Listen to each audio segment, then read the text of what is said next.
Hey everybody, John, Randy, and I were talking about the Pie Tasters, and afterwards we started getting into this conversation about random appearances and features at a concert and whether we had seen them or not. So, enjoy.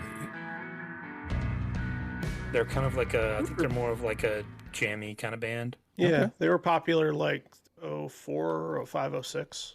All right, I'll put them up here since. They had a really good story. One of like the drummer of the band shared a really good story after Bob Saget died. They found at like a show in Boston. They found out that Bob Saget was doing comedy like up the road. So they emailed his manager and he's like, "Hey, can like Bob Saget come down for a second and say hi to the crowd and then leave?" And so they built this whole thing. They like built a like this big cardboard thing, and it said Bob Saget will be here or something like that. And then in the middle of the show, they're like, "All right, guys, he's the big reveal, ladies and gentlemen, Bob Saget." And he comes out, and the crowd goes insane. They have video of it and everything. It's awesome. It's really really good. I've never been able to have something cool like that happen at a show. Like the show is always the cool thing, which is fine. You know, I don't mean to be like a complainer here, but like, I saw the Deftones and they did Passenger, and you know, I'm not huge on Maynard, but I was like, oh man, they're doing the song with Maynard. There's no way Maynard's coming out, or is he? No, of course not. Yeah. No, Maynard is pretty much an absolute no. Yeah. So, you know, That was like, oh my god, having to deal with this for a whole weekend. When see her now this summer, this past summer, when everybody and their mother beforehand was like, "Ah, Bruce is playing with them. It's Asbury Park. Bruce is playing with them," and they did My City of Ruins and soundcheck. So like, all right, well, okay, I guess it's happening. They brought in a choir and whatever, and they start the song. And then there's a point where Eddie kind of looks backstage and like, oh, he's about to bring him out, and nothing happened.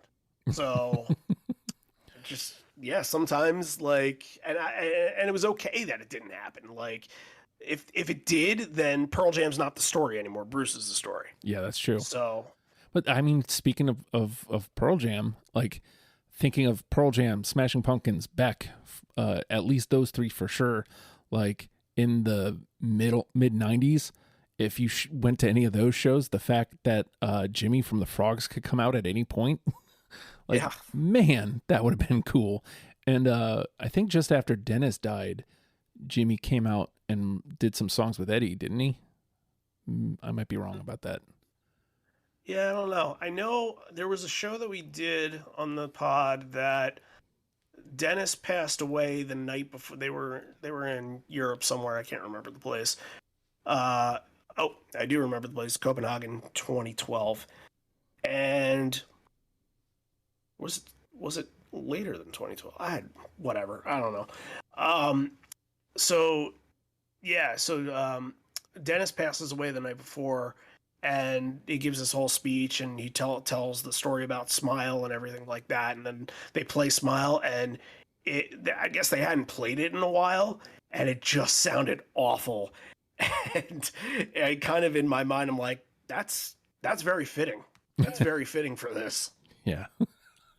But I mean, like, how cool would it be to have been at a show where, I mean, you know, I guess maybe more for me, like, or like I think about some of the other features. I don't think I've ever been, you know, except for the Psychopathic shows because they're on the shows together. So you go to see Blazy Dead Homie and Twisted comes out. It's like, yeah, well, of course they are. They're on the same bill. Right.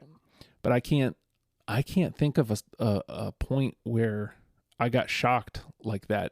And I've done, you know, a good handful of festivals where like it would have been possible, but it just never did. I'll give you a relevant one, and I've been talking about this a lot for the last week. So the only time I saw the Foo Fighters was in 2005 on the In Your Honor tour, and they didn't play a long set. It was like 15 songs, very short, and like encore or late in the main set, Taylor gets up from his kit, and they introduce Roger Taylor from Queen. And obviously, Taylor Hawkins has the massive Queen connection, and he went and he sang the song. I think "Tie Your Woman Down," and that one was very surprising because obviously, where Queen, I think they were playing with. Oh God, what's his name? I think he was the singer of Bad Company or something like that. I can't remember his name. So I don't know if they were making the rounds at all, but it felt really random. Random encounters and such. Random features. There you go. If you would like to hear the rest of that conversation, it is before after the fact number 123, and that is available by going to patreon.com/ohhijustin. $1 a month gets you in the club. We'd appreciate having you aboard. And if you'd like to hear a conversation on the Pie Tasters, that will be the next episode on the feed. So just go forward one and push play.